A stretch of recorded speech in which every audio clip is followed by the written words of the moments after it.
আমার স্ক্রিনে দেখানো এই মেয়েটার একটা ভিডিও ভাইরাল হয়েছে, আপনারা অনেকেই দেখছেন। বিষয় হচ্ছে মানুষই ভুল করে, ভুল কোনো পশু পাখি করে না, মানুষই ভুল করে। সো ভুলটা আমিও করেছি অ্যান্ড তোমরা সবাই জানো আমার বয়স অল্প, সেই হিসেবে আমার ভুলটা হয়ে গেছে। এটা নিয়ে আর ট্রোল করো না তোমরা। আচ্ছা ভাই, তোমরা আমাকে বলছো যে আমি খারাপ, তাহলে ভাইয়া আমার ভিডিও ফুটেজ তোমরা এভাবে নিয়ে, আমার পিকচার নিয়ে তোমরা পোস্ট করে এত ভিউ কেন কামাচ্ছ? আইডিতে ফলো। তবে আমি সত্যি কথা একবার বুকে হাত দি বলি, আমি টোটালি কোনো জায়গায় দেখতে পারি নাই, কিন্তু অনেকেই স্ক্রিনশট পাঠাইছে, অনেকে তার খোলামেলা ছবি পাঠাইছে। তো সেখান থেকে আমি আজকে আপনাদেরকে কিছু পরামর্শ দিতে চাই এবং কিছু কথা বলতে চাই। বাংলাদেশে যারা যুব মানে ইয়াং মেয়ে আছেন বা ছেলে আছেন,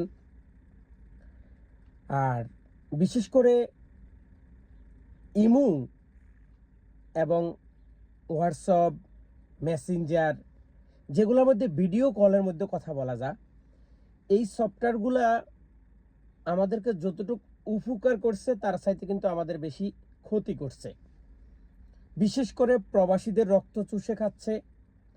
বাংলাদেশে থাকা বা সৌদি আরবে অনেক ধরনের মেয়ে আছে যারা প্রবাসীদের বিভিন্ন ভিডিও সেক্টরে, বিভিন্ন জায়গায় বিভিন্নভাবে তাদের নাম্বার সংগ্রহ করে তাদেরকে মেসেজ দেয়, আপনি কি ভিডিও কলে কাজ করবেন, আপনি কি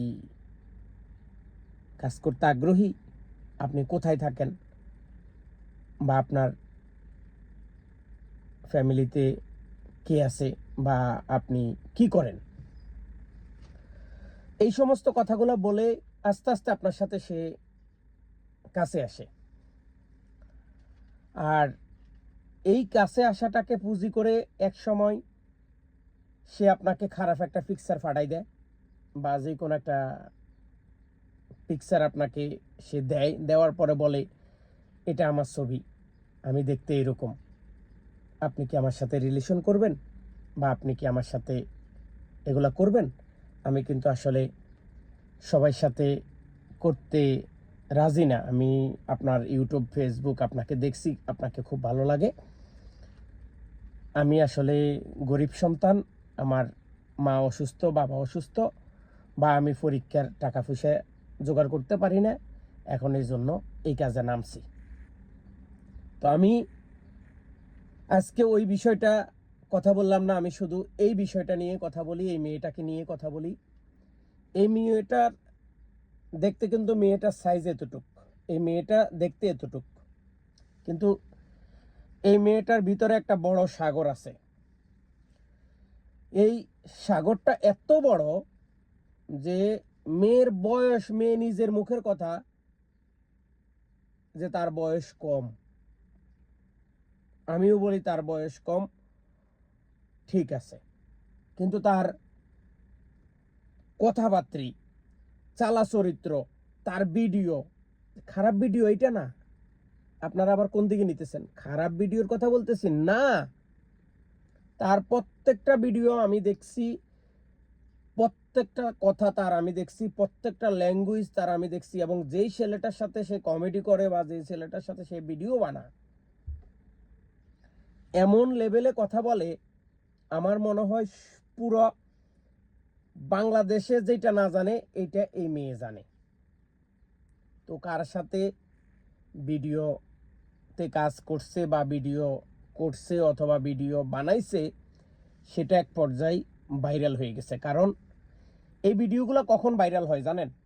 যখন দেখে আমাদের কাছে আর কোনো ট্রফিক নেই, আমাদের আর কথা বলার মতো কোনো কিছু নাই, আমাদের ভিডিও আর পাবলিক খায় না, বা আমরা মানুষকে আর কি উপহার দেব, ঠিক ওই সময় দুইজনে সাজেশন করে বা ইচ্ছাগতভাবে তাদের যেই মোবাইলটা বা যে ভিডিওটা সেটা অন্য জায়গায় রাইখা দেয় বা অন্য কারো মারফতে দিয়ে দেয়, বা মোবাইল, আপনারা জানেন কিনা আমাদের দেশে মেমোরি লোড করে, কম্পিউটার দোকানে মেমোরি লোড করলে, তো মেমোরি লোড করার সময় আমি অনেকবার এটা হাতে নাতে প্রমাণ পাইছি মেমোরি লোড করার সময় আমাদের বাংলাদেশে যারা মেমোরি লোড করা দোকানে যায়, কম্পিউটার দোকানে, তো কম্পিউটার দোকানদার জানে যে এটা কি এর স্বামী কি বিদেশে না দেশে। আবার কম্পিউটার দোকানদার মানুষের দেখলেই তো বলতে পারে এই মেমোরিটা কি মেয়ের জন্য পুরাইতেছে না ছেলের জন্য পুরাইতেছে, তাই না? এরা একটা হোল্ডার করে আলাদা, কম্পিউটার দোকানদার একটা হোল্ডার করে, সেই হোল্ডারের ভিতরে অনেকগুলা খারাপ ঢুকাই দেয়। ঢুকাই দিলে এখন বাড়িতে নিয়ে যখন আপনি দেখেন যে এগুলা, তো আপনার প্রথম দিন খারাপ লাগে, দ্বিতীয় দিন খারাপ লাগে, তৃতীয় দিন আপনি আস্তে আস্তে দেখতে দেখতে দেখতে দেখতে আপনার অভ্যস্ত হয়ে যায়। এই অভ্যস্ত হয়ে যাইলে আস্তে আস্তে আপনার এখন এগুলার প্রতি চাহিদা বাড়ে। পরের দিন যখন আপনার কম্পিউটার দোকানে গেছেন, কম্পিউটার দোকানদারের আপনি বকা টকা না দিয়ে আপনি কোনো কথা না বলছেন, এবার কম্পিউটার দোকান বুঝে গেছে যে আমি তো এটার ভিতরে মাল ঢুকাই দিছি, এখন সে আবার আসছে আবার কয়েকটা মাল ঢুকানোর জন্য, আবার কিন্তু এইভাবে অনেকগুলা ঢুকাই দেয়।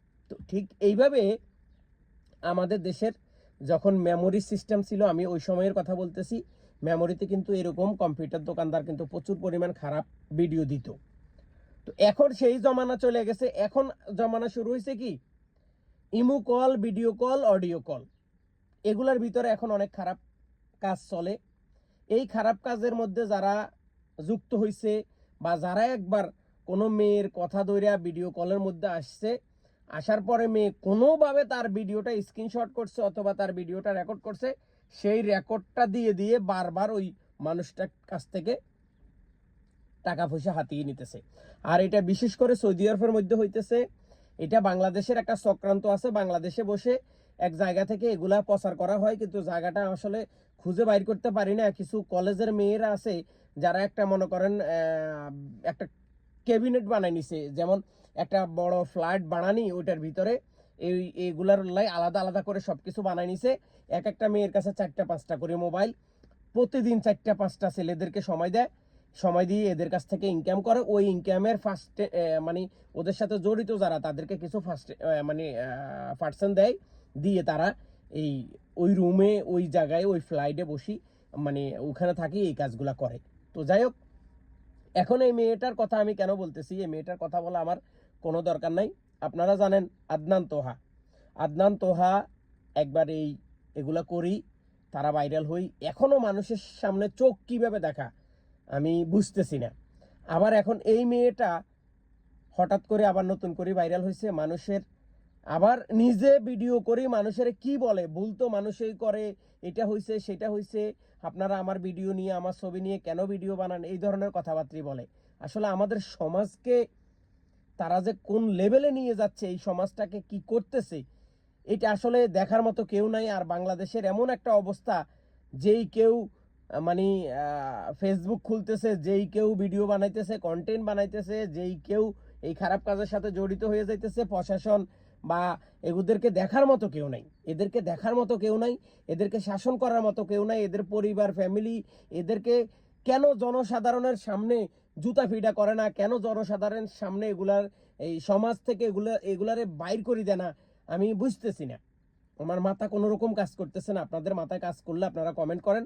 আসলে এই সমাজটাকে এত দূষিত করতেছে এই সমস্ত কিছু মেয়েরা, এদের মানে এর কি অবস্থা, আমি ভিতরে বাইরে সব অবস্থা আমি আশ্চর্য হয়ে যাইতেছি। একটা ফসকা মেয়ে, তারা যে কতটা মানুষ ইউজ করছে, কতটা মানুষ তার কাছে গেছে, কতটা মানুষ তার সাথে ছিল, এটা আসলে তাকে না দেখলে বুঝাই যায় না, মানে বুঝাই যায় না। কিন্তু বাইরে থেকে তাকে বুঝাই যায় না সে একজন কম বয়সী মেয়ে। সবাই ভালো থাকুন, তবে ভিডিও কল, অডিও কল এগুলা থেকে সাবধানে থাকুন, কারণ এগুলার চক্রান্ত এখন বেশি চলতেছে। আর এই চক্রান্তের ফাঁদে কিন্তু পড়ে গেলে আপনার জীবন কিন্তু ধ্বংস। একটা ছেলে মুখ ঢাকনা দিয়ে রাস্তাঘাটে ঘুরতে পারে না, একটা মেয়ে চাইলে বোকরা ফরি সে চোখ দেখাই যে কোনো জায়গায় যাইতে পারবে, তাকে কয়জন চিনবে? আর আপনাকে আমাকে সবাই চিনে। অতএব এই সমস্ত কাজ থেকে দূরে থাকুন, নিজেকে সেভ রাখুন। আল্লাহ হাফেজ।